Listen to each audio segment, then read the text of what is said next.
where brave men and women gave voice to the voiceless. But then the corporations bought the journalist, poisoning the news that we are fed. With those tainted sources, all we ever ate was a steady diet of status quo.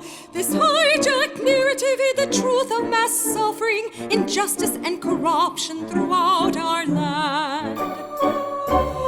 Status quo, status quo, status quo, status quo. To expose this shift to oligarchy came a band of honest journalists. They left the studio and hit the streets to give the microphone back to the people. From sea to sea, the people were empowered to share their truth. Their voices no longer stifled, reclaimed their power. Join the media revolution now.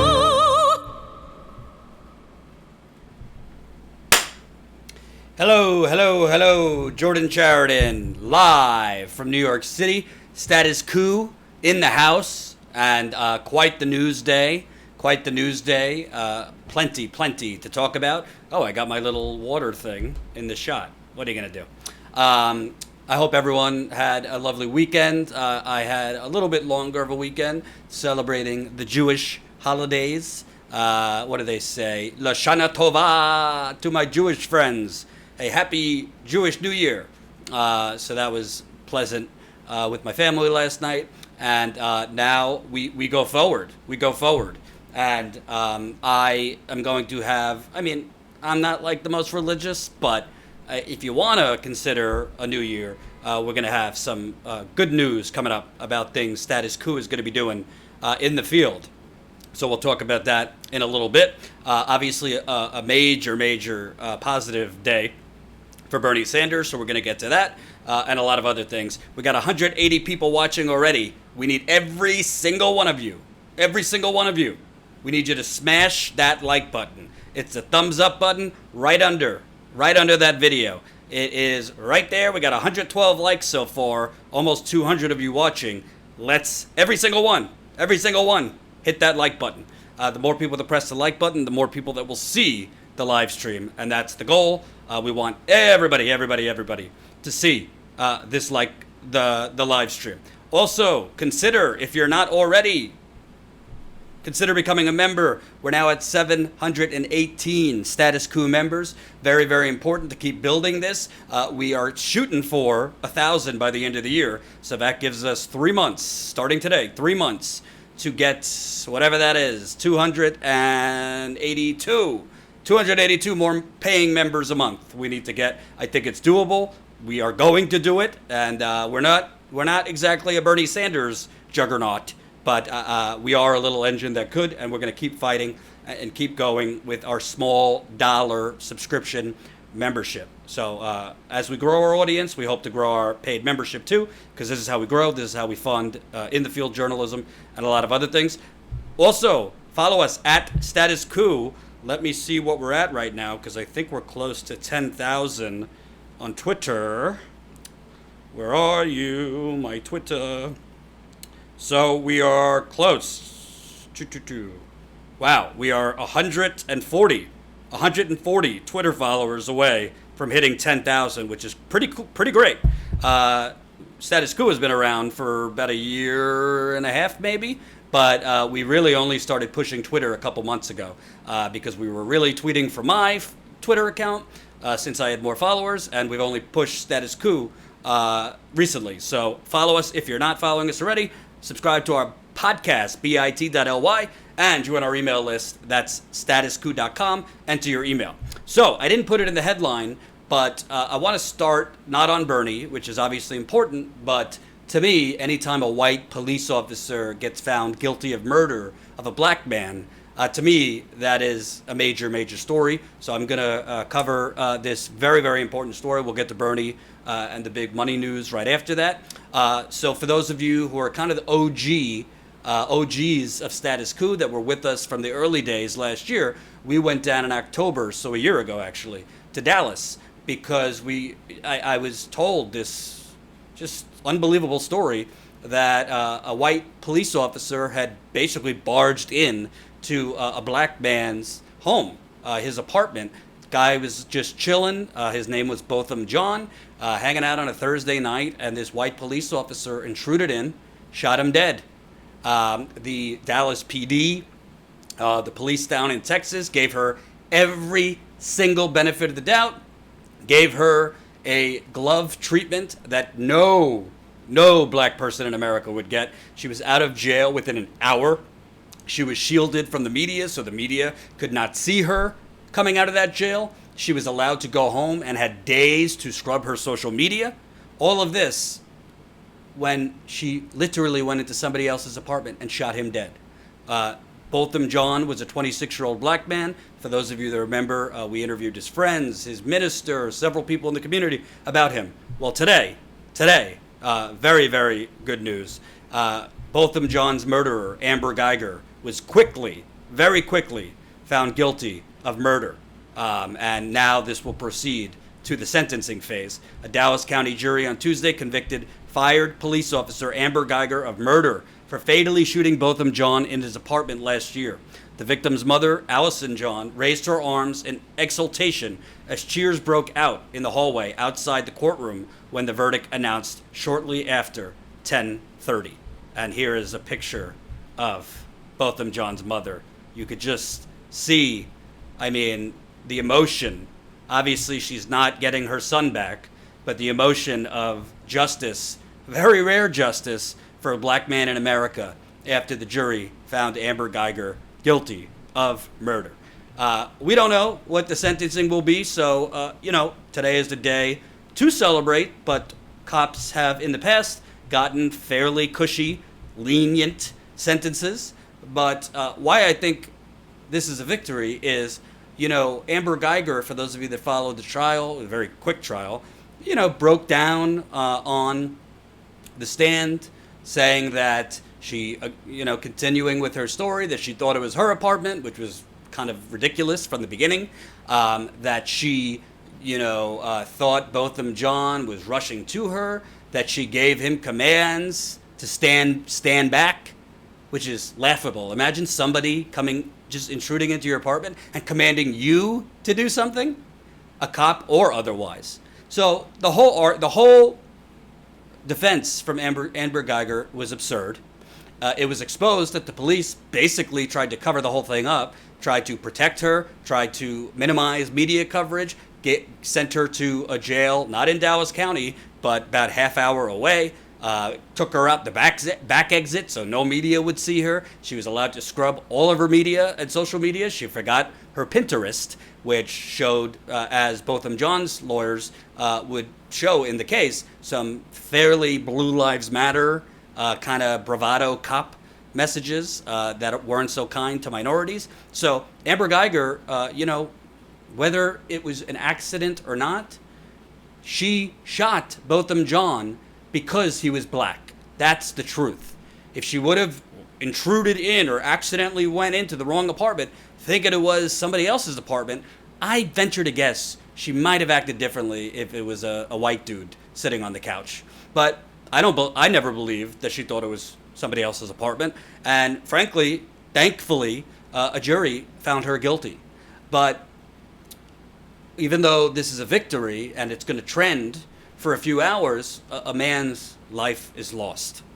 26-year-old. He was from St. Lucia in the Caribbean, came to the United States, went to school here, college, and was working at an accounting firm and doing very well for himself. Was very active in his local church, which I went to, which I'm going to show you an interview to remind you of who this man was. And he also was somebody who was very, very passionate about social justice issues. He also, what I was told from his friends and family on the ground, as a black man, always dressed a little bit more polished, a little bit more preppy, so that cops wouldn't suspect him of anything. This is what a black man in America has to do just to avoid getting shot. So Botham John is gone. Although Amber Geiger is facing today, we believe, justice, He's not coming back. So I want to remind you guys, for those of you that have seen this already, my apologies. For those that haven't, who are newer subscribers, we were down there. We were the only national media on the ground covering this. There was local media covering it, but there was no national media on the ground covering a white police officer barging into a black guy's home and shooting him dead. Shooting him dead. I want to remind you who Botham John was. Here's just a small part of my interview with his minister, Minister Barry, down in Dallas, who Botham was.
Hold on, let me fix the audio.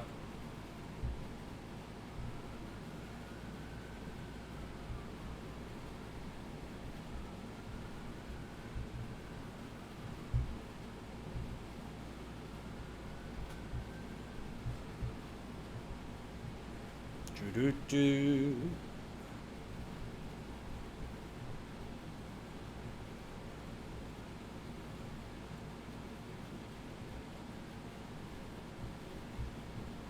Wednesday nights, talking about the life of Christ. And then he was. Before we get to what happened, I want to just, who was Botham John? He was here for a few years. You've been a minister here for almost 2 decades. Tell the audience, who was this man that we no longer have? Okay. Botham was a Bible class teacher. He taught the young adults on Wednesday nights, talking about the life of Christ. And then he was also a worship leader and song leader on Sunday mornings. He would lead us in our singing pretty much every Sunday morning. He would lead, and then when he was not leading here or the main song leader here, many times he would visit other congregations in the community and lead singing there as well. And was he, did he have a sense of humor? Was he a shy guy? Was he serious? Both of them are very outgoing individual. He had a very captivating smile. He was a charismatic individual, and never met a stranger. Everybody who knew him loved him. He was loved here in this congregation.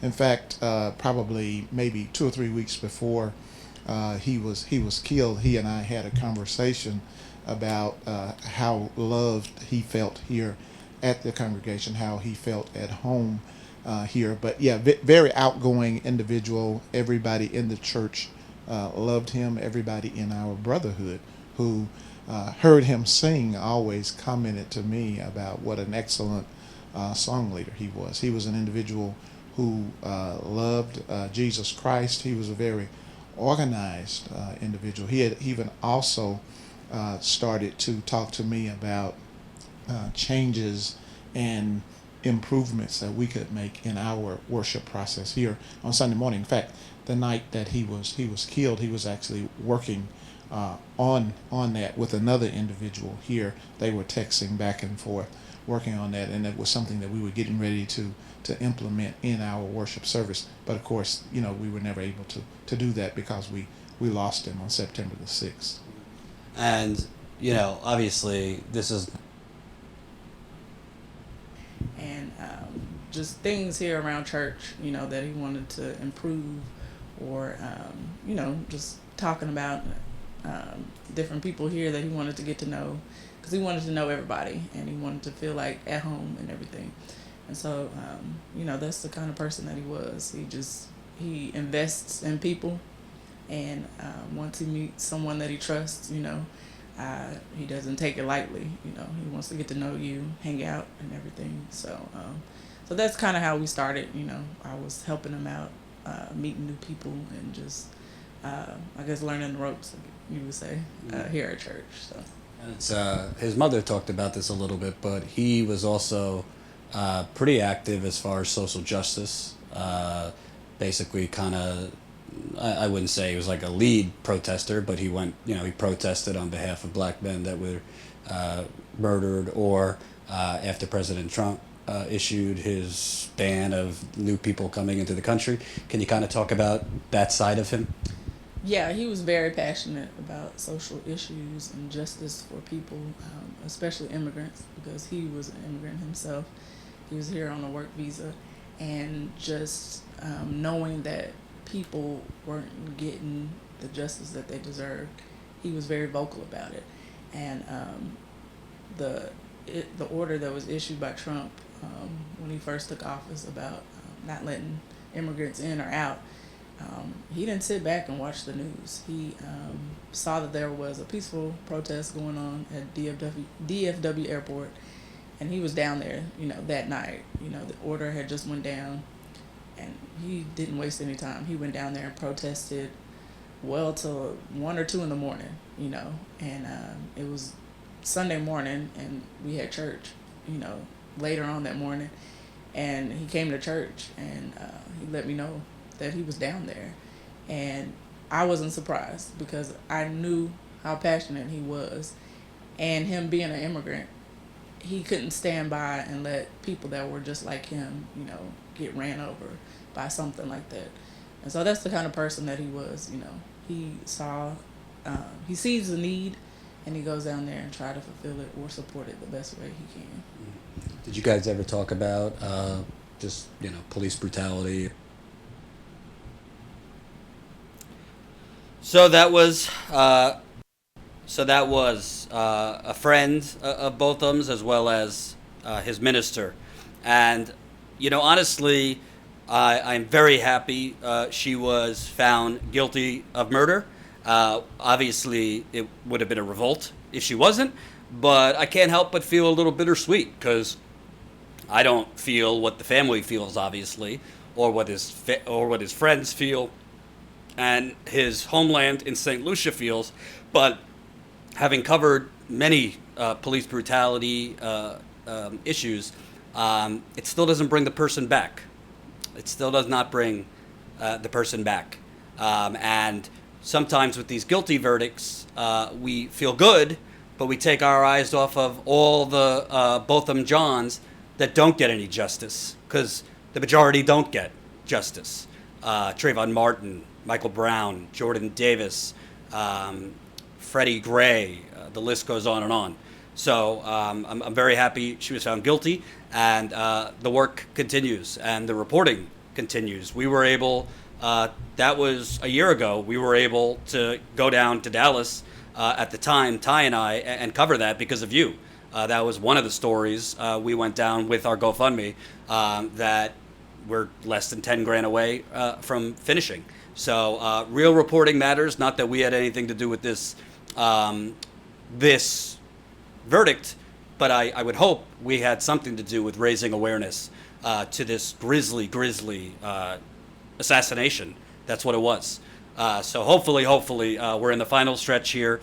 We got to get to 76,000, and then $9,000 left to go. So if you got a couple bucks today, Jen will put the GoFundMe link in there. We're $335 away from $76,000. Thank you. We've passed 1,000 of you who have donated. I know. A lot of people are donating to Bernie, who we're about to talk about, and other causes, or just living paycheck to paycheck. Trust me, if you don't have the funds, that's fine. Don't worry about it. If you do have a couple bucks for real journalism, I have some stories that I'm going to be telling you today that we're going to be hitting the road for shortly. So keep it coming to help us reach this goal. And as I told you about last week, we just purchased a real big equipment upgrade called the LiveView 300, which will let us go live with a lot less connectivity and internet issues than the equipment we had before. So that should be here in my apartment probably tomorrow or Wednesday. So moving on, and remember, we have we do have 400 people watching already, and only 420 people watching. Take a toque for me, but 300 of you have pressed the like button, so we need another 100. We need another 100 to press that like button. This is a super chat too, so if I've missed your super chats, my apologies. I'll try to keep up. Let me see if we got Josh Margolis, $5 in the super chat. Lashana Tova, you too, Josh, my Jewish brethren. So keep it coming in the GoFundMe, super chat, and let's go. So, Bernie Sanders, who yesterday, Politico wrote, I feel like I've seen the same story written with the same headline in Politico, NBC, Washington Post, pretty much every outlet that's in on the kind of conspiracy against Bernie Sanders. Politico wrote a piece, Bernie Sanders is in trouble. And I'm not going to lie. I mean, I've been honest for weeks. The polling has been good for Warren. A lot of the polling, frankly, is nonsense. A lot of it is oversampling older people, undersampling younger people, small sample size, but we cannot put our heads in the sand. She is rising in the polls quickly, and she is a threat to Bernie Sanders. It would be stupid and fact-free to pretend otherwise. But I also think this Bernie Sanders is in trouble thing is a little overstated as well. Jordan, some people will not like since they are here to troll. Yeah, all I say to the trolls, and as we get bigger, we're going to have more trolls, I welcome you trolling, but at least drop $1 or $2 in the super chat, or press the like button. You can't just take up space here. I invite your hatred, but I don't welcome free. You can't just be here for free. I need a like from you, or a super chat, or a GoFundMe, whichever you prefer. So, yesterday, Bernie Sanders is in trouble. I tweeted at the time, this article talks about Bernie Sanders being in trouble, but doesn't have many details about why he's in trouble. Well, today, Bernie Sanders is in such trouble that he raised $25.3 million in the third quarter from 1.4 million donations. Remember, recently the campaign said that the campaign had passed 1 million unique donors, so individual donors, over 1 million. Recently they passed. This 25.3 million was 1.4 million donations. Average donation still very low, $19. Quote, Bernie is proud to be the only candidate running to defeat Donald Trump who is 100% funded by grassroots donations, both in the primary and in the general. Sanders' campaign manager, Fez Shakir, said that's obviously a subtle dig at Elizabeth Warren, who is a calendar progressive. She's progressive during the primary as far as money, which isn't even that factual since she raised a hell of a lot of money in her Senate campaign from big dollar donors, lavish fundraiser, and then just transferred that money into her presidential account. That's how she was able to hire so much staff in the beginning of the campaign in Iowa, because she had that money from her Senate campaign that she moved over to the presidential campaign. Media elites and professional pundits have tried repeatedly to dismiss this campaign, and yet working class Americans keep saying loudly and clearly that they want a political revolution. The final day of the third quarter was the second biggest fundraising day of the campaign. Teacher was the most common occupation of Sanders' third quarter donors. The three most common employers were Starbucks, Amazon, and Walmart, and the average donation was $18.07. Two out of three of the Starbucks, Amazon, and Walmart, Bernie has aggressively fought to raise their wages. Successful with Amazon, might be successful with Walmart the further along we go. And since the campaign's February launch, Sanders has raised, this is an astounding amount, $61.5 million from a total of 3.3 million individual donations for an average contribution of just $19, and more than 99.9% have not maxed out and can give again. So there's a lot of things I think about this, but before I give you my thoughts, give it up. You think the corporate media would just be like, give it up for the burn here. Give it up for the burn. Let's see what our friend Nate Silver had to say. My general view on fundraising numbers. A bad number can be legitimate bad news, since it can jeopardize the sustainability of the campaign. But a good number isn't necessarily great news. Polls, among other metrics, are considerably more predictive of future success. Oh man, they can't just give it up. They can't just give it up for the man. All this mealy mouth, talk out of two sides of my mouth. Granted, he said in a later tweet, but good news for Sanders, blah, blah, blah, blah, blah. But he just won't give it up. Then you got this elitist from Vox. Bernie's impressive fundraising success sort of calls into question the theory that the influence of money in politics is what's stopping politicians from adopting leftist positions. Oh my God. Where do you even begin? So I guess what he's saying is, since Bernie's adopting leftist positions, but he's still down in the polls, is money in politics really what's stopping others from adopting leftist positions, or is leftist positions just not popular? I think that's what he's saying. Well, I have a different view, but before my view, and we almost have 600 people watching, 418 of you have pressed the like button. We need 200 more of you. Press that like button. It's a thumbs up button right under the video. The more people that press like, the more people that will see this live stream. Very, very important. Whoa! Oh my Lord. I have my new cameraman working on a sound effect, so I don't have it yet. Kelly Elaine just put us over the top. $200 from Kelly Elaine. Thank you, Kelly. I don't know how many times you've donated to this GoFundMe. It is remarkable, and it is truly amazing to have, honestly, grassroots funding from viewers. Not that we're a political campaign, but we're kind of like Bernie's campaign. We are reliant a little bit on people donating over and over and over again. And it's just, I can't express my gratitude more to you, Kelly. Thank you for the continual donations. Thank you, Robert, $50 in the GoFundMe. Robert has donated quite a few times. We're now just less than $9,000 away from hitting our ultimate goal of $85,000. Sorry, I'm being rude, but my mother is calling me for the third time today. I'm live. Can I call you back? Okay. There we go. So I think she's calling me because if you want the behind the scenes, I have to babysit my 8-month-old niece. Tomorrow. She's sick. And I think my mother is deathly afraid of that. I just learned today how to put on a diaper, so that's wonderful.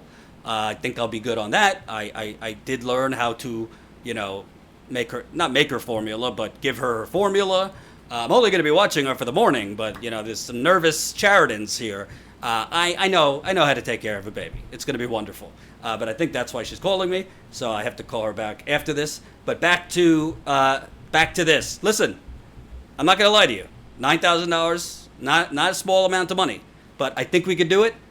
Even if you only got $5 at a time, it really makes a difference. We could get this $9,000 done, hopefully, in this month, if possible.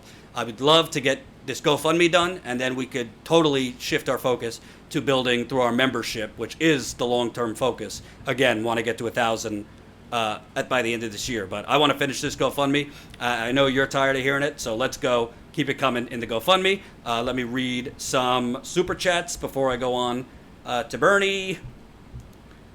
Azande X, thanks for doing real journalism. Thank you for appreciating real journalism. Robert Salazar, $5 in a super chat. Warren campaign scrambling today to try and massage the numbers into being higher than Bernie's third quarter total. I don't want to predict whether she's going to beat Bernie or not. I don't think she's going to, but we will see. I missed another. Benny Ford, $4.99 in the super chat. We should watch today's campaign ad from Bernie. I'm about to get to that. Fight for us.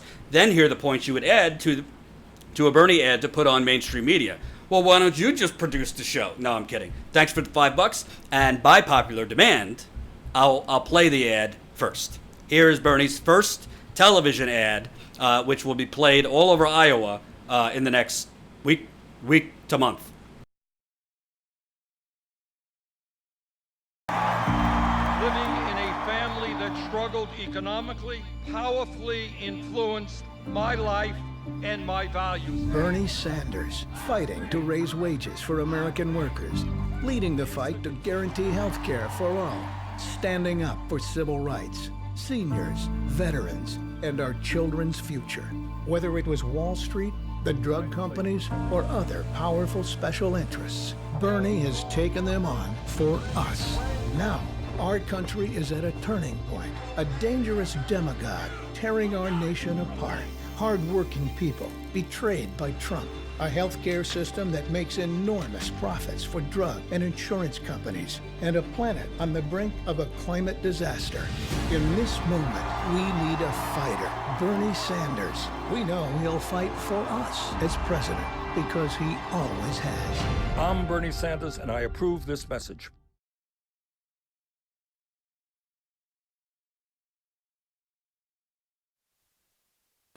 So that was Bernie's first TV ad, which I thought was really good. I think it showed his consistency on the issues. It showed all the entities he's fighting against. It also showed that kind of working class fervor that he has that, frankly, no one else does.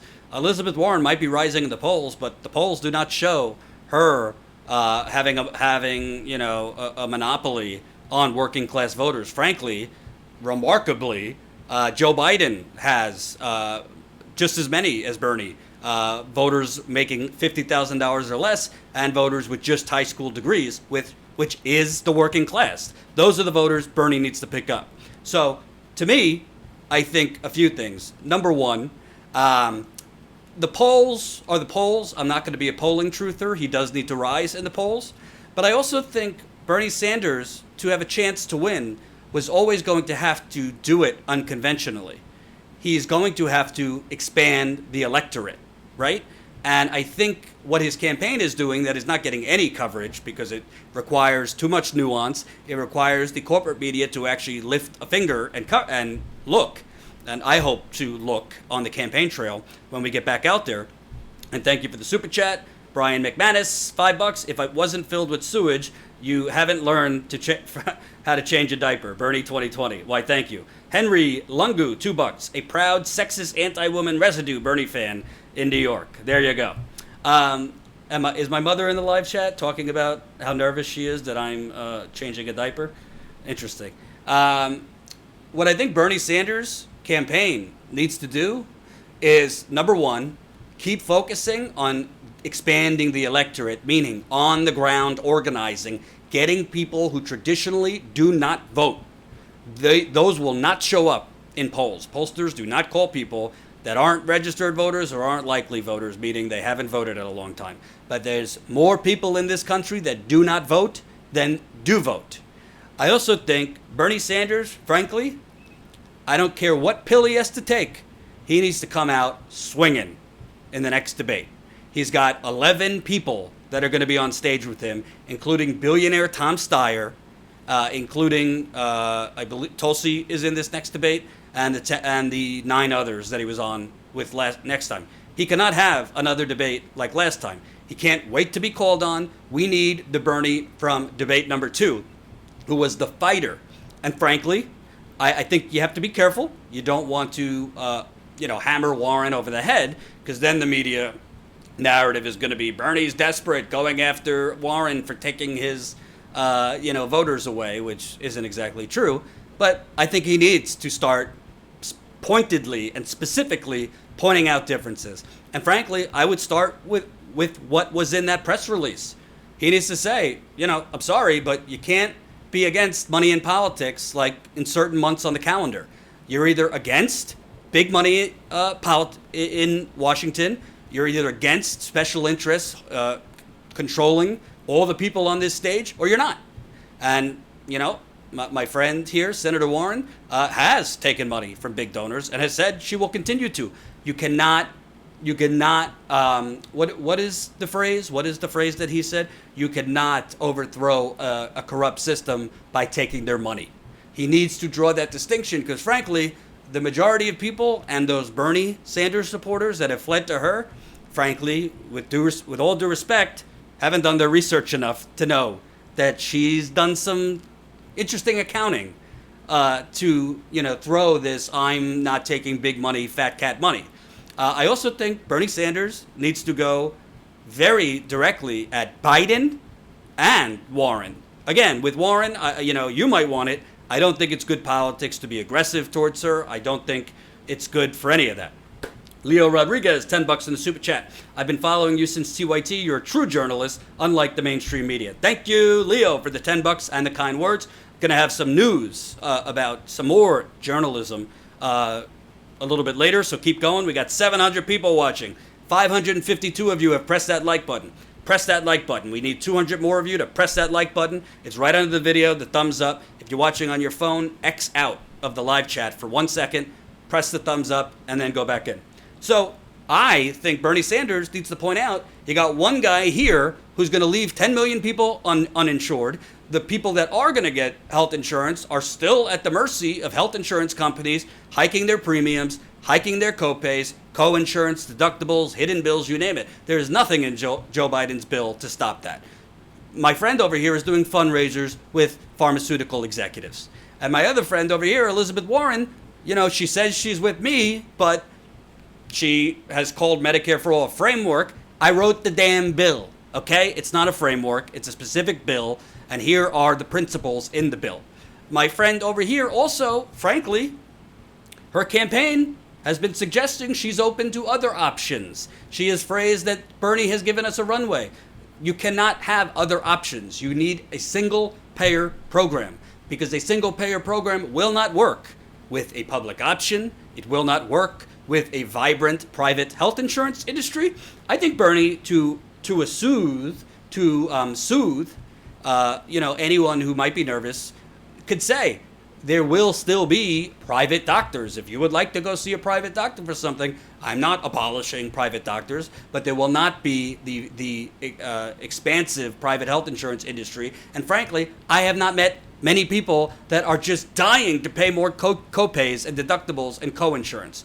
I also think he needs to say, frankly, he hasn't done the best job at explaining this, that his Medicare for All bill is a tax cut.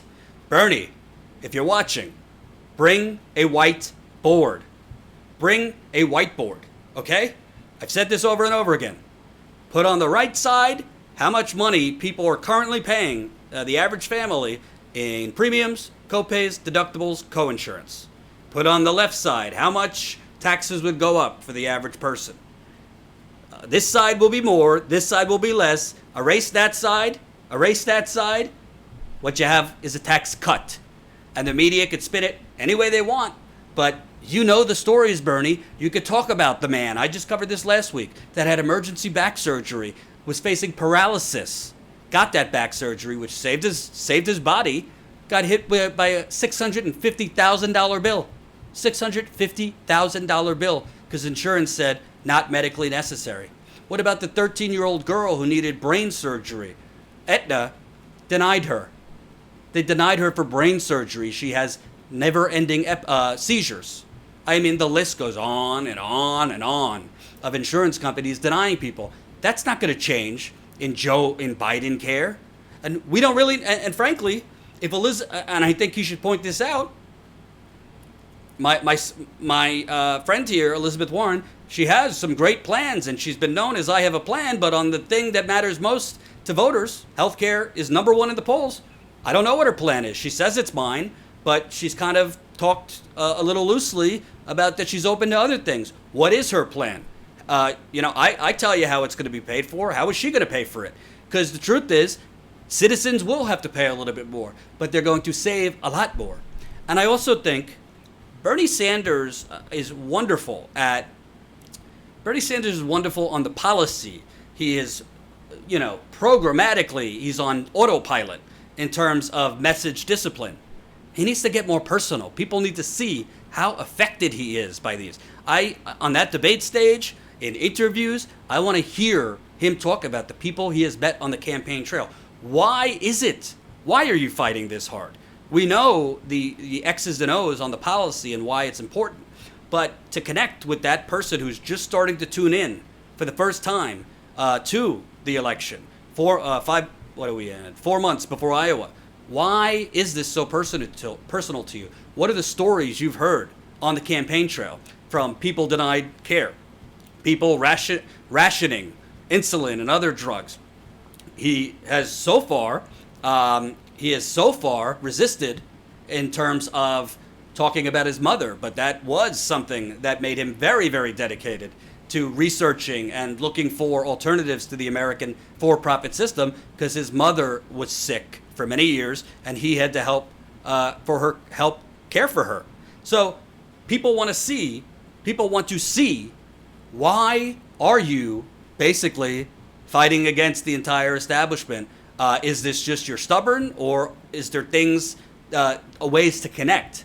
But frankly, if you're not going to get any points if you lose for being nice to Elizabeth Warren, you're not going to get, you might still be invited to the Biden or Warren inauguration or whatever, or Christmas party, but this is it, Bernie. You gotta go down fighting. And I think, frankly, Elizabeth Warren has been allowed. She has gotten Obama 07, 08 level adoring media. She has not been challenged by one journalist. She has not been challenged on the debate stage. Frankly, that might change with Tulsi Gabbard on the debate stage this time around, but she hasn't been challenged, and she's not going to be challenged by the moderators. So it's up to Bernie. I don't want to see him go over the line, but he has to draw sharp distinctions. So, but hey, today is important because $25 million, it's not just about the money. It's about the grassroots movement. We forget, because Bernie has normalized it, we forget how hard it is to raise money from average working class people. This has never been done, even though the media pretended that Elizabeth Warren has reinvented the wheel.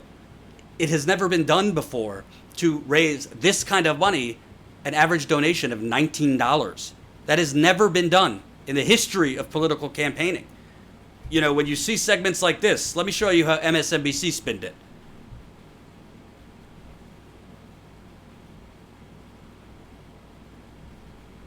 Those numbers from Democrats as the quarter now has ended. We talk about cash because it means you can put people in the places you need them to try and win. What are you seeing so far?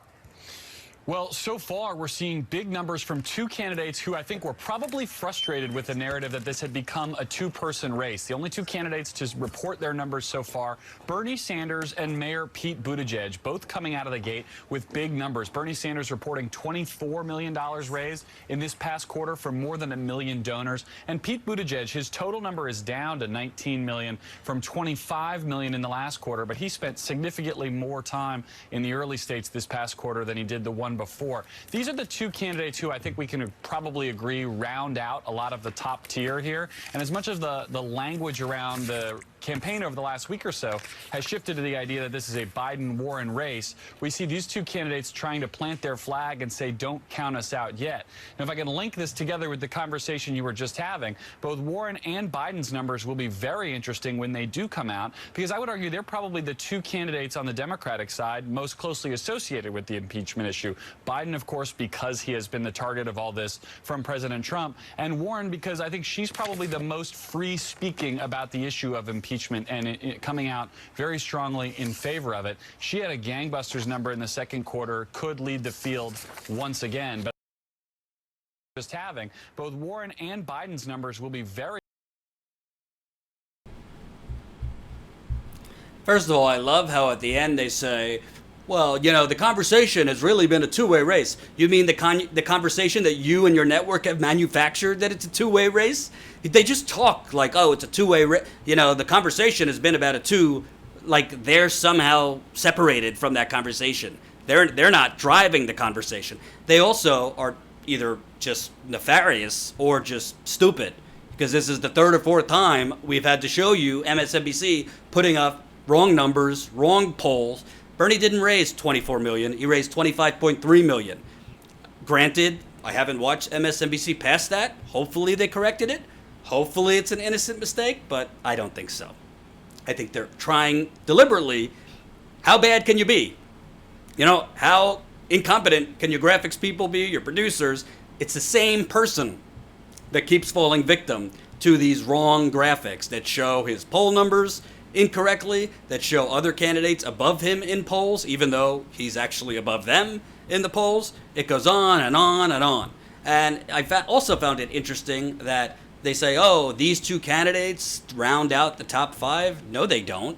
Pete Buttigieg is nowhere near Bernie Sanders in the majority of the polls. Kamala Harris and Pete Buttigieg are out in, political Siberia. It's a 3-way race. A political poll today showed Biden number 1, Warren number 2, Bernie behind Warren by 2 points. And like I said, although polls do matter, a lot of the Sanders supporters, the Sanders campaign is about organizing. It's very similar, frankly, to what Obama did in 07 and 08, expanding the electorate. It is very much based on the ground, expanding the electorate, getting people that do not vote out to vote. Those people that do not vote are working class people. A lot of minorities, a lot of poor whites, a lot of disenfranchised people that say, to hell with it, no one is going to help our situation. That's who Bernie Sanders is going for, and those are not going to show up in the polls. So just like Trump, there was a hidden Trump voter in 2016, whether they didn't want to say they were voting for Trump when called by pollsters or whatever. I do think there's a hidden Sanders voter, but I do think also he needs to do better. And the only way he's going to do better is the fighting mode Bernie Sanders. But frankly, these numbers matter. It is very, very hard. I could tell you as an organization, a media organization that's based on small dollars, it's very hard to raise money from average working class people. So him doing it to the tune of 25.3 million, which they left out of that segment, shockingly, is the most of any campaign. This campaign, nobody has raised that amount of money. And when Pete Buttigieg raised 24 million, that was largely from big dollar donors. So not only is Bernie raising more money, he's raising it from more donations. That means he has a bigger base. But you're never going to hear this context from MSNBC or CNN because Bernie Sanders goes against their very business model. So, we'll see what happens. The debate, I believe, is in 2 weeks from now. I don't know if we're going to go to this debate. It's only we'll see. It's only one night. I have some other stories I want to cover in the field, but we definitely are going to hit the campaign trail soon. I do want to get on the Warren campaign trail and ask some tough questions because, frankly, I don't think she's been asked any tough questions. I also don't think her supporters have been challenged at all, which needs to happen. Obviously, we'll go cover Bernie as well. So a lot to do. Keep it coming in the super chat. And I saw somebody, I don't know why, was asking about our funding. Is there something you know that I don't know? Do we have dirty funding and I'm not aware of it? Our funding, we got a small investment in the beginning for $50,000 from a viewer, which I've said before. Most of that money went towards equipment. The other end of that money went to bringing Ty on. Ty's not with us anymore, but he's still living here and still part of the Status Coup family. He's doing some other projects. We love him. And since that investment, we've had no investors. We have done a GoFundMe. We've raised $76,000. And what else? And we are now at 718 Status Coup members. So our funding, after that initial investment of $50,000, which, is decent, but not exactly like some other outlets that got a lot more than us. We are small dollar. We're not taking money from big plutocrats. We're not taking money from Democratic Party donors, Republican Party donors, Goldman Sachs, Pfizer, ExxonMobil, Lockheed Martin, these big special interests. We don't want your money. That's why we're doing it the harder way. And, what I find interesting also is when people try to put out stuff about funding, it's like, all these people put out things about funding, not just of Status Coup, but others, with no actual information. Like, do you think George Soros is hiding in my pocket? Please. And Jen could tell you, because I pretty much call her 4 or 5 times a week about funding. Nothing nefarious here. Nothing nefarious here. It's usually me calling her being like, what do? We need money. How do we raise money? So that's the deal there. And like I said, keep it coming in membership. This is how we grow for the long haul. I've heard it before. Jordan, stop asking for money. We're not asking money to go to the, all-you-can-eat buffet. We're asking for money to go out in the field and report. Go out in the field and report. Which, speaking of, let me give you a little teaser. And thank you very much. We just got another GoFundMe donation. Julian, $25. Anonymous, $5. Lawrence, $5. We are now at $76,050. Thank you. Keep it coming. I have started the process today of reaching out to folks in Montana. I'm going to reach out to folks in Montana. I'm going to reach out to folks in Nebraska. I'm going to reach out to folks in South Dakota so we can hit the road and cover the Keystone XL pipeline. The Keystone XL pipeline, just a quick little update if you're interested. The Keystone XL pipeline is already seeing what we've seen with other pipelines, eminent domain, people's property, people being sued for their property, people fighting against their property being seized by eminent domain, and pre-construction, which comes before construction. Pre-construction is already underway in Nebraska, parts of Montana, and parts of South Dakota. So we would like to get out there ASAP and cover this. We want to speak with the landowners affected. We want to speak to the tribes affected. We would like to speak with environmental activists, and we want to show you what is at risk here. Because frankly, I will cover it regardless, but it's not particularly easy to stop a major pipeline once it's already being constructed. It's as far as I know, once a pipeline construction starts, it's not exactly easy to get a judge to dig it out of the ground and rule that. So I think it's important to get attention on this now. It's obviously not going to get attention from corporate media. It's all impeachment, all Ukraine, all the time. I'm not going to cover that much because what can I really add that isn't already being covered 24/7? In this case, I don't think it's like Russiagate. I think there is a there. I think Trump did break multiple laws. I don't think it's necessarily going to help the Democrats in terms of 2020, but should he be impeached? Yeah, I think so. There's clear evidence he was trying to pay off foreign leaders, which at a certain point, you can't let this man get away with breaking laws nonstop. I have a hard time personally, Nancy Pelosi and the Democratic Party, because they're just as corrupt in different ways. But in this case, I think it is legitimate to cover this. I'm just not going to do it at length because I don't have anything to add that's not already being covered 24/7. So we will be working on getting in touch with some people. You don't want to just fly and show up in Montana and Nebraska and South Dakota without anything prepared. So hopefully we could get out there and cover this and interview tons of people and really get this out there. And we're going to do it thanks to you. Obviously, we got to keep going. So GoFundMe is a great help. We got less than $9,000 to go. So keep it coming if you can. And membership, we believe the more we get out in the field, the more member signups we will get. Once people see that we're out there in the trenches covering things that no one else is, good things tend to come from that. So we're going to do that. We also have, I'm not going to get into great detail because I want it to be a surprise. We're also sending Marcus out this weekend. He's going to be covering something very interesting that I don't think anyone is covering. I don't know if he's going to get kicked out or not.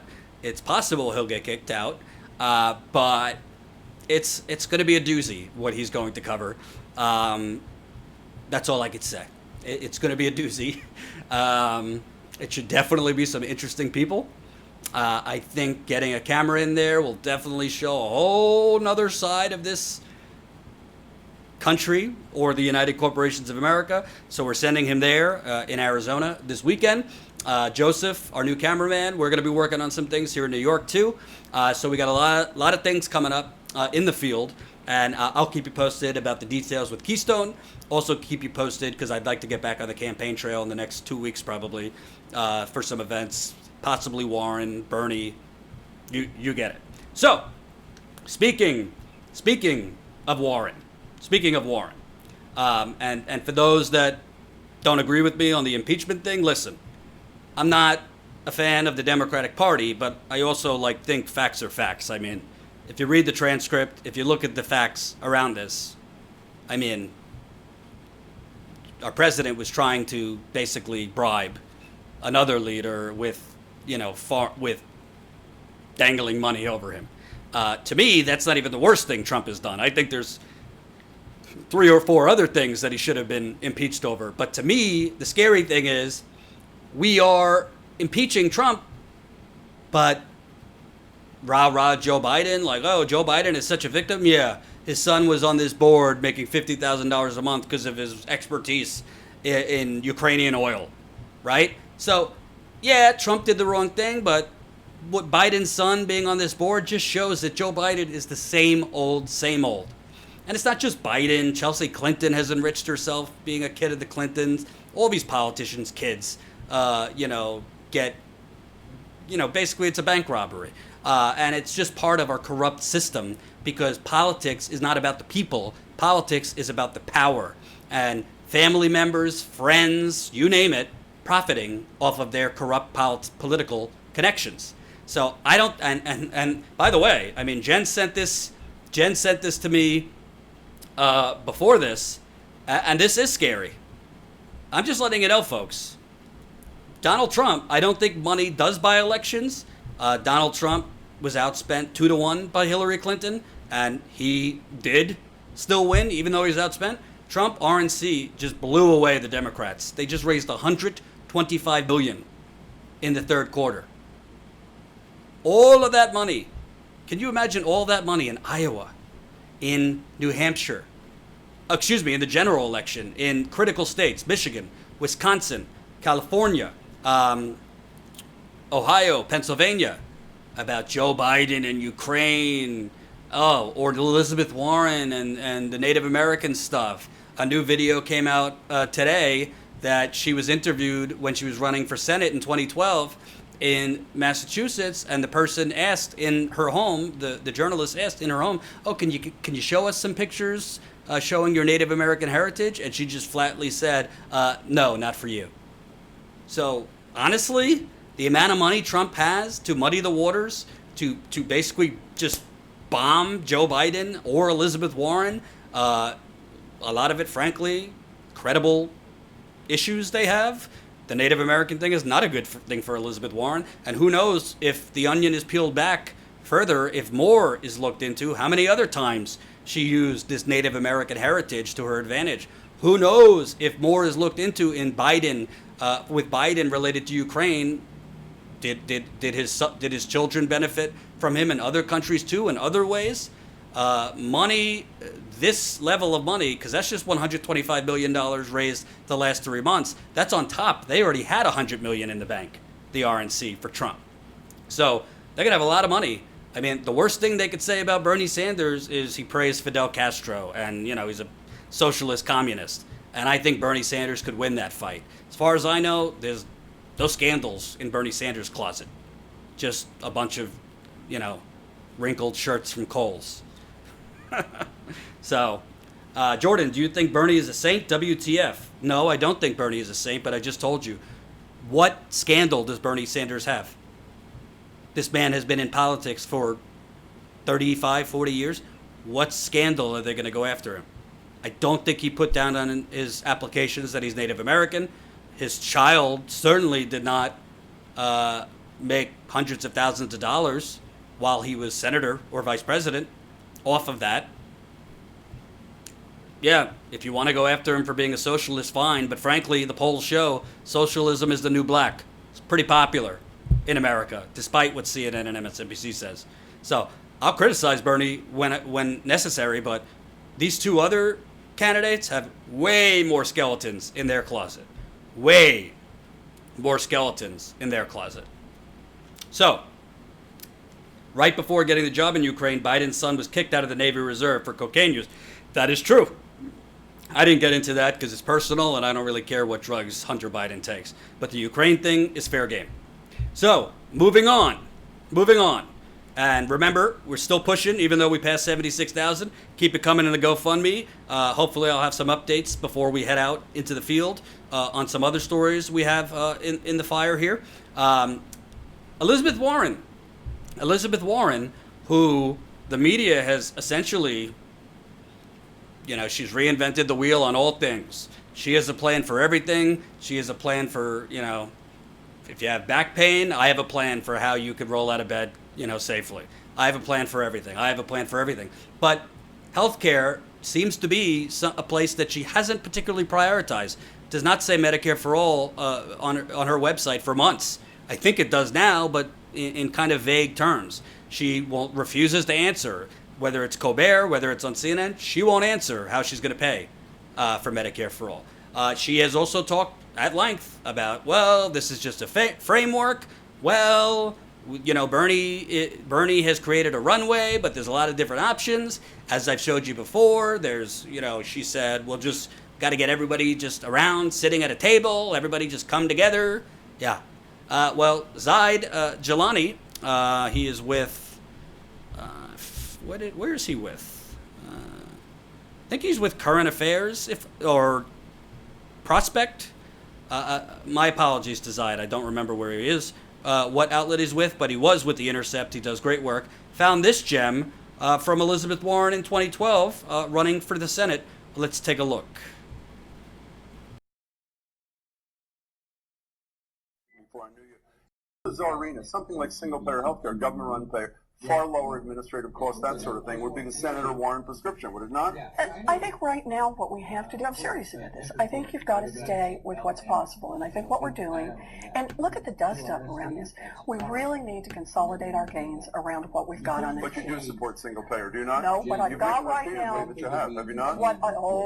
I think you need to go back and take a look at what I have. A paragraph. The most obvious solution would be universal single-payer healthcare. Single-payer care would also free families from dependence on an employer's plan to make certain that everyone is covered, whether or not they're... You wrote that with a co-author. I wrote that with two. Yeah. Actually, with two, I think. That's exactly right. But the point is, what we've got to do is we've got to keep moving in the direction of getting more families covered and bringing down the cost of health care. And I think we've taken a big step in that direction.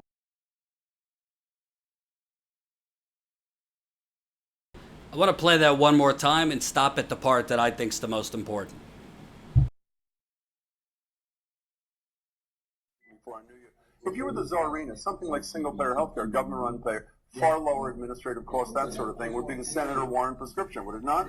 I think right now what we have to do, I'm serious about this, I think you've got to stay with what's possible. And I think what we're doing, and look at the dust up around this, we really need to consolidate our gains around what we've got on this. But you do support single-payer, do you not? No, what I've got right now... That you have you not? I think you need to go back and...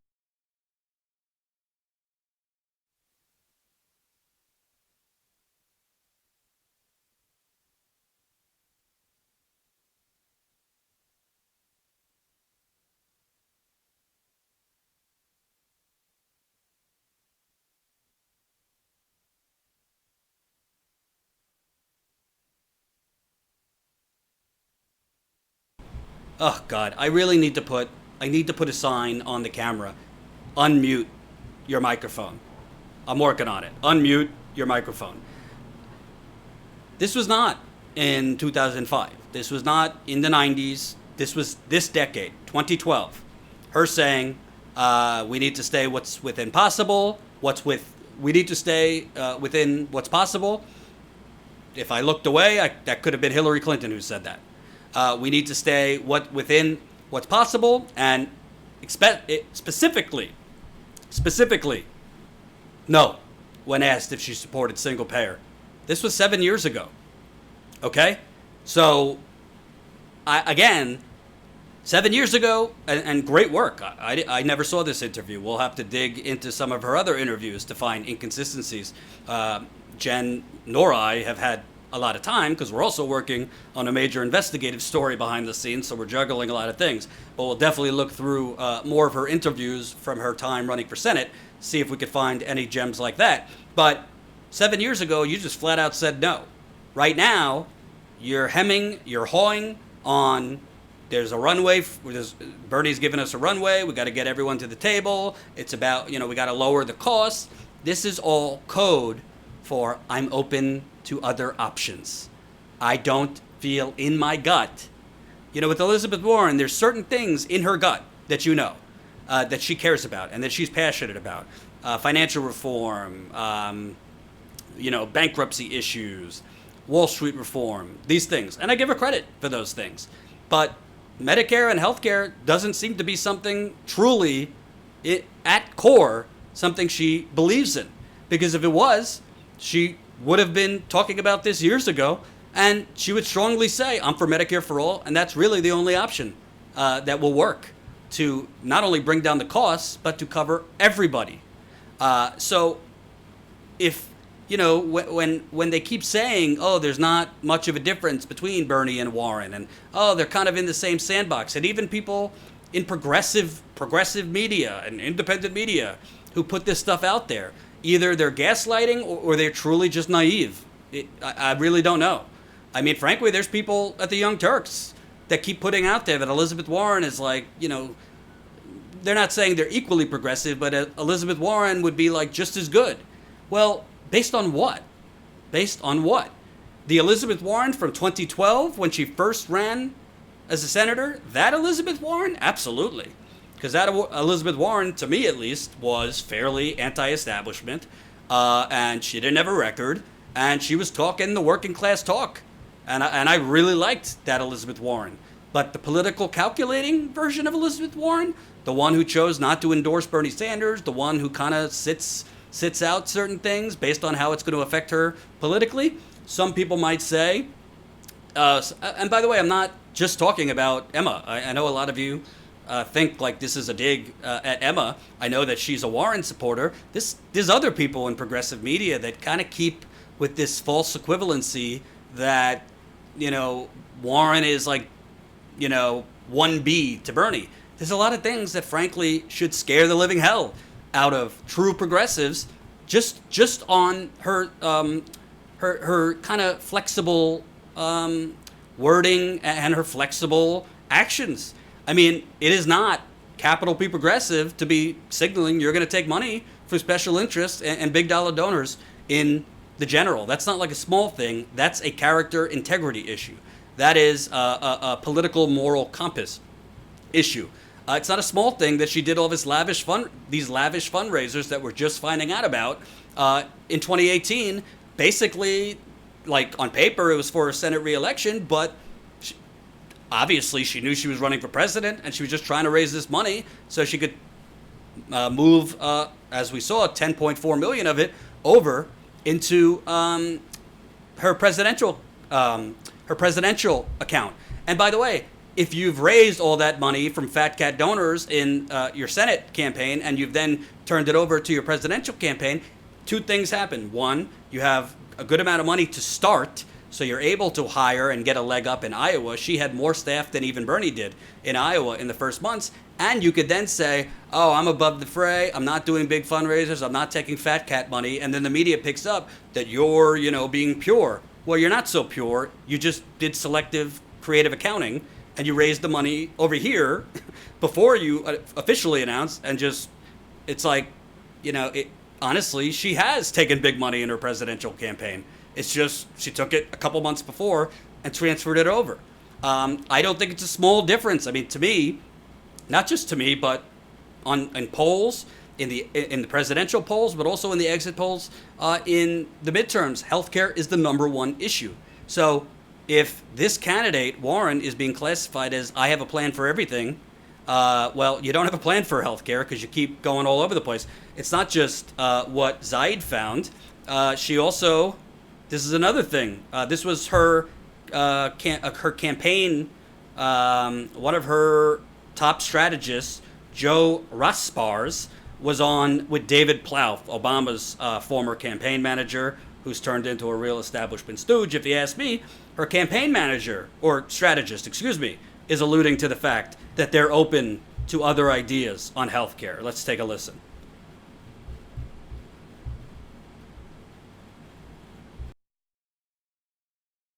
All the questions, both at the town halls and on the selfie lines.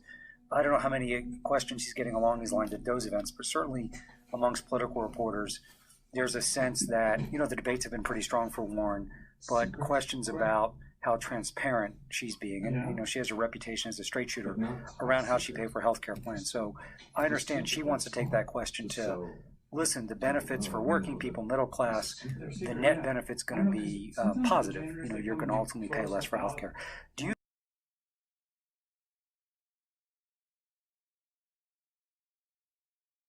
think you guys are going to have to be a little bit more specific, though, about how you pay for it, no matter what the net benefit is on the other side? So I think her answers on this, are around the overall cost for middle-class families and what it's going to be. I think that the question of the pay for is, there's a lot of detail still to be filled in terms of both Bernie's bill that's out there, but also the other versions of it. Other candidates have their specific plans. So I think there'll be more for that. But I think it's important to note that the overall cost question is not just where she wants to be placing emphasis, but it's also where voters understand the fault line to be. So I think there's a kind of disingenuousness to the, well, let's talk about taxes part of it, but the reality is that the overall cost for middle class families is going to go down. The health insurance companies are going to stop extracting tens of billions of dollars of profit from the system, and the wealthy and big corporations are going to pay more and pay their fair share to help close the gap. But overall, the program of Medicare for All is cheaper and less wasteful than the current system. And that's something that people get in the first 8 seconds of the conversation, whether it's at the door or at a town hall or on the debate stage.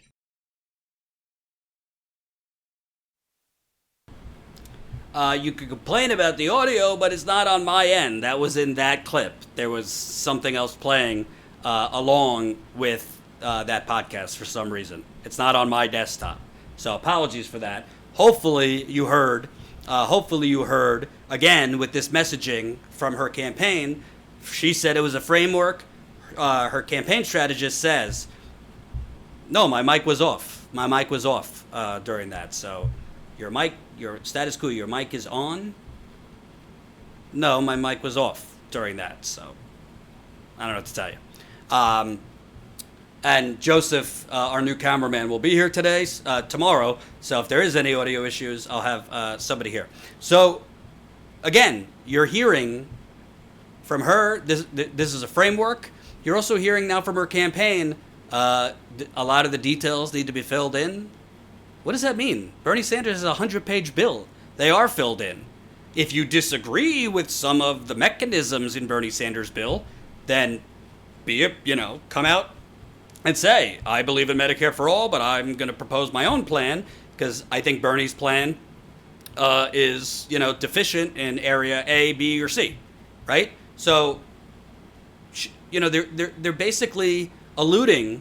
They're basically alluding to the fact that they're not married to Medicare for all, and they're going to move away from Medicare for all. And they are being, with other policies, they're very rigid and specific. With this specific policy that, frankly, is the number one issue to voters, she's all over the place. And her campaign is now alluding to, there's details that need to be filled in, which to me means they're going to create their own healthcare plan. And I think her plan is going to be another Harris plan that's called Medicare for All, but doesn't completely eliminate the private health insurance industry. And the reason for that is because she is preparing for a general election to take money from Wall Street bankers, healthcare executives, fossil fuel industry, real estate industry, and Silicon Valley, which today, even though leaked audio came out that Mark Zuckerberg said she's an existential threat because of Warren's plan to break up Facebook and Google, which I actually like that plan. It's coming out today that Silicon Valley donors are going to donate to her anyway, because I think that there is a basic feel among Wall Street, Silicon Valley, you name it, that this is a bit of a wink and a nod progressive. That, yeah, she's not who we want, but she's not going to fight hard for the things she's claiming. She's saying what she has to say to get elected, and she'll play ball. She'll do business the way others do business if elected. And she has given them reason to think that. She's going around the country having hot tea with the who's who of the Democratic Party establishment. She is talking behind the scenes with Hillary Clinton. She did these lavish fundraisers during her Senate reelection. And frankly, she is reaching out to Hillary Clinton's base. That's a lot of her campaign strategy, is to get the Hillary Clinton voter on her side while still being palatable to the Bernie Sanders voter. Basically, politically speaking, have her cake, eat it too. But I think eventually you get exposed if you're not being authentic, and she's not being authentic. And I think Bernie Sanders, like I said earlier, needs to challenge her on this. He needs to challenge her on Medicare for All. Because if she's not giving us any specifics on her Medicare for All plan, if she's not, I think she needs to be asked flat out, are you willing to compromise on Medicare for All if elected? Yes or no? Are you willing to compromise if it's not doable? We need to know. Because if she's willing to compromise on that, what else is she willing to compromise on? Plans are only as good as two things: whether you're going to fight for those plans and whether you have an army behind you to make it happen. Because even Bernie Sanders is honest. He can't make his plans happen just with the snap of his finger. He needs to have an army behind him. And I think that's what Bernie Sanders' campaign is working on, building that army. Warren's campaign, I think, is working on basically attracting suburbanites, professionals, the uber educated, while also threading the needle and trying to bring over Bernie Sanders supporters. And honestly, I don't criticize people for who they want to vote for. I say shame on the Bernie supporters going over to her, because I think you're a little naive if you're buying a lot of what Elizabeth Warren is selling. I think Elizabeth Warren is academically, she's wonderful. It's wonderful to have plans and all that business. But you have to look at somebody's record. You have to look at somebody's recent actions. I don't want somebody who's this flexible. I want somebody, yes, Bernie Sanders will have to compromise from time to time. He's not going to compromise right out of the gate. He's not going to give the other side, whether it's the corporate Democratic establishment or the Republicans, he's not going halfway right out of the gate. And frankly, I think the way to attract new voters is to be not a team player with the Democratic establishment. It's to fight the Democratic establishment. That is one of the major reasons that Trump upset. He had an upset in 2016. He was full of it, obviously, total BS. He fought the Republican establishment. He didn't try to thread the needle and play nice with the Republican establishment. He fought them, and he won in the primary, and then they had no choice in the general.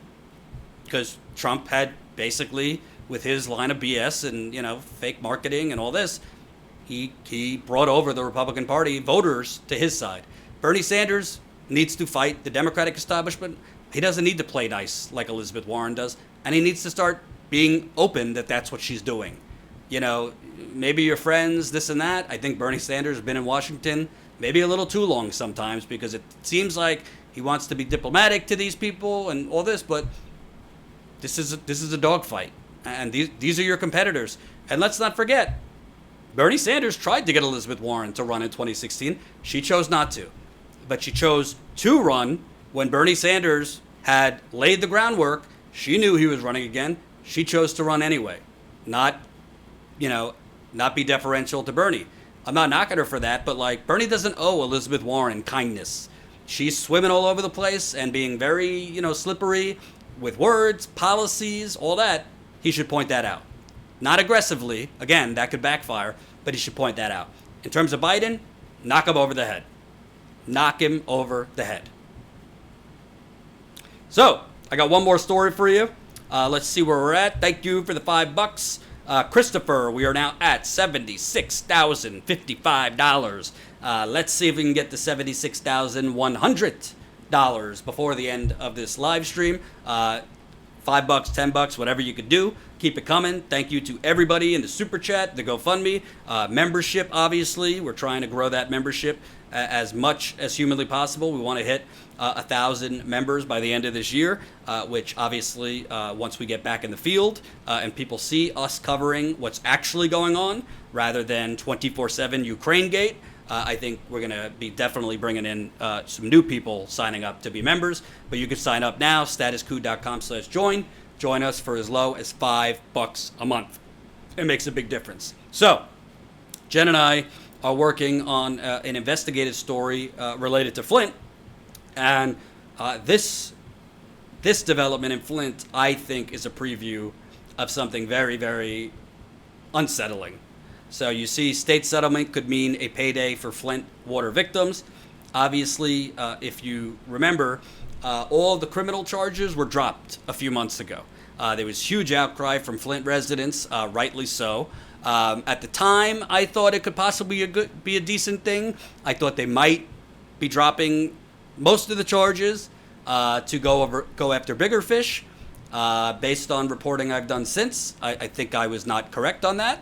I think that they dropped the criminal charges because they want to settle the cases as quickly as possible and for as little as possible, and they could not do that with these criminal cases hanging over them.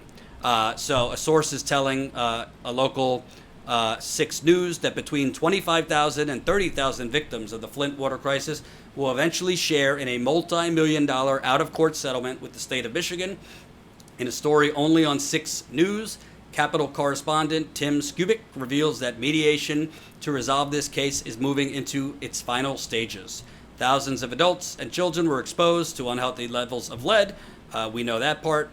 Trial lawyer Michael Pitt is one of the lead lawyers in this class action suit, along with 21 other legal firms, but he has no comment on the impending out-of-court settlement with the state if the talks do not fall apart.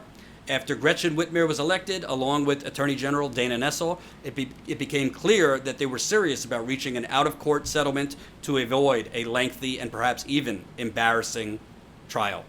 Former Michigan U.S. Senator Carl Levin and other neutral attorneys last January were appointed by a federal judge to decide how the multi-million-dollar settlement will be distributed. So let me break this down for you to tell you what's actually going on, rather than this basically press release written by a local news station. The state of Michigan, under a Democratic governor, under a Democratic attorney general. So yes, the last governor, Rick Snyder, was the one who basically allowed the poisoning to happen and then covered it up after the fact. But you would think Democrats coming in to power would be a good thing. A multi-million-dollar settlement to involving 30 to 40,000 families? First of all, if memory serves me correct, there was over 100,000 people living in Flint when they switched to the Flint River and didn't add the proper chemicals, poisoning over 100,000 people, worst of all, children. My reporting and sources I've spoken with is they should, at a minimum, based on the amount of people that were affected, the amount of illnesses that have resulted, they should be looking at minimum $1 billion spread to the families in Flint. $1 billion. This is being reported that a multi-million-dollar lawsuit is being considered. And by the way, I have sources that indicated at one point in this mediation, talks were for $10,000 a person. $10,000 a person? That, for some, that doesn't even cover half their medical bills related to being poisoned. $10,000 a person. I have from high on up that this has been discussed in this little mediation with former very establishment Senator Carl Levin. So, again, this is just one story, but obviously they have a source. If the Flint water crisis cases are decided, if what Flint gets is anywhere less than $1 billion, it is a outrage and a disgrace and an injustice at the highest levels of corruption in this country. And you could thank Democratic Governor Gretchen Whitmer and Attorney General Dana Nessel, who are Democrats, but they're in power now. But the thing is, look at it from Governor Whitmer's point of view. If she gives $1 billion to the residents of Flint out of the state fund, what what money does she have for her policies, her initiatives? You know, she ran on fixing the damn roads and whatever else. Where is the money for her initiatives or for her to have a successful governorship if she gives the people of Flint $1 billion? That is wrong. Is the picture in picture quality going to go up when you get new equipment, status quo, as in when showing video clips during the live shows? Yes. The problem's not the picture. The problem is I'm working in a system called OBS. We're going to be switching to Wirecast. Wirecast is a better program, and you're not going to have as many issues as far as audio and things like that.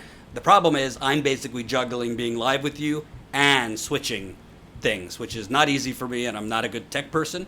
So Joseph, who's our new camera person, who I had on last week, he will be working on those things. So we will be improving production, and I just gave him some things to do today. We're going to have some wonderful sound effects coming to you shortly. So stay tuned. So why this is a big deal? Essentially, if, let's say, the people of Flint get $350 to $400 million in a settlement. It's a big number. The media will report it as some kind of victory, and that deduces, let's say, to $9,000 to $10,000 per individual. Obviously, no amount of money can change if your kid has brain damage or bone damage, or if you lost somebody from pneumonia or cancer. This is rampant throughout Flint, so money is not going to reverse the damage from lead, from bacteria, from cancer-causing chemicals known as PFAS, TTHMs. But are we in this country going to say poor black people, poor white people poisoned, covered up after, nobody goes to jail for this, and oh, by the way, we'll give you like $9,000 to $10,000 for your poisoning? Is that enough? Is that justice? And again, this is a hypothetical because this has not been announced yet, but based on the sources I have, this is the range that has been discussed. Anywhere between $9,000 and $10,000 an individual in Flint. That is not enough. I don't know if you agree with me. That is not enough. That will not cover the extra care kids will need. That will not cover the deductibles and copays and coinsurance for the people I've met that have cancer treatment they need to get now. Never had a history of cancer in their families. Now have sudden cancers at age 35 or 40. It's not going to cover people with, seizures, people with liver disease, with kidney disease. A lot of these people are paying out of pocket because their health care does not cover all the things they need, including environmental doctors. And mind you, Flint didn't get Medicare for all. They got temporary, Medicaid expansion. But the residents in Flint that Jen and I have met over and over again are paying out of pocket for their care and going to holistic care and trying all sorts of kind of Eastern medicine and things like that because their government has said, no, we're not giving you Medicare for all. So anything less than $1 billion, to me, is one of the greatest injustices aside from these people being poisoned. But I think, unfortunately, that is what this story is previewing. I think this is going to be a drip where you see more leaks, where that trial balloon is floated by the lawyers to see what level of outrage will come. And then you're finally going to have, honestly, my guess, and save this video, my guess is you're looking at $300 to $400 million for all of Flint. And that comes down to $9,000 to $10,000 a family, which is an insult to injury, if you ask me. And yes, somebody just pointed out that does not include all the money that still is being spent family to family to pay for bottled water, which 5.5 years later, they are still on bottled water. The state, as we broke last year, fudged with the numbers. They cheated on the water testing. The people of Flint are not stupid. They're smart. They see, in a lot of cases, their water is still discolored. In a lot of cases, their water smells. I talk to people that when they shower, they feel faint from the water. But we're told by, EPA-funded scientists and scientists getting all sorts of grants from the government, both state and federal, are told the water's fine. Just slap on a filter. Oh, these tests, it's happening in Newark right now. They're testing with filters, and flushing before they actually test. Oh, the levels are fine. Just flush for 5 to 10 minutes before you drink your water in Newark, New Jersey. Like most people are going to do that every day. So they're getting good numbers because they're running the lines first. Just like they did in Flint. We found it. We found that last year, which we're still working on getting that documentary we did picked up. Our sales agent is sending it all over the place to get that picked up. So we'll stay on this, but I'm just saying, I have a bad feeling about this. I think it's going to be a low amount, and frankly, she might be a Democrat, but this is why we take on the Democrats as much as the Republicans. Gretchen Whitmer, governor of Michigan, you made promises to the people of Flint. You also promised to reopen those water stations for the people of Flint, so free bottled water would continue. Well, you've been in office for 10 months. I don't see those water stations reopened. I see people lines wrapped around for miles at local churches kind enough to donate, who get donations in. But that's not state. The state is not paying for the bottled water being still doled out. This is in America. 5.5 years later, people are still online at local churches 2 days a week, if they're lucky, when the churches have enough donated water.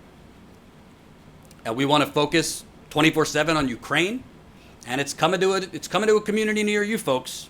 Don't think it's just Flint. Newark, Pittsburgh, East Chicago, Milwaukee, Florida, North Carolina, California has some messed up water. I get emails all the time on different locations with messed up water. So before I end, I give you one more reason. Less than $9,000 to go. Less than $9,000 to go. If you got $5, $10, $50, $100, whatever you can do, drop it in our GoFundMe. I want to definitely hit this goal as soon as possible. The money is for in-the-field reporting. I don't care what the trolls are trying to stir up in the live chat. We got the receipts, baby. We have no money coming in from big banks, big oil, big pharma, real estate, Silicon Valley, big dollar Democratic donors, big dollar Republican donors. We don't want them. We don't need them. We need you. And if you say, Jordan, pick your poison. You want me to become a member or GoFundMe? I can't do both. Definitely sign up to become a member. That is how we grow for the long term. And with Joseph on board now, probably in the next week or two, we're going to start pumping out a little more content just for the members. So we're excited for that. Thank you for watching. Wish me luck. Got to be up early to watch my little niece who's sick. I will be changing diapers for the first time and all those wonderful things an uncle does. So hopefully I'll have good things to report after that. And I'll be back live for you tomorrow, 5 o'clock Eastern. Remember, most people are not lacking compassion in the United Corporations of America. Most people have no earthly idea what is happening all around them. Thanks for watching. Peace out.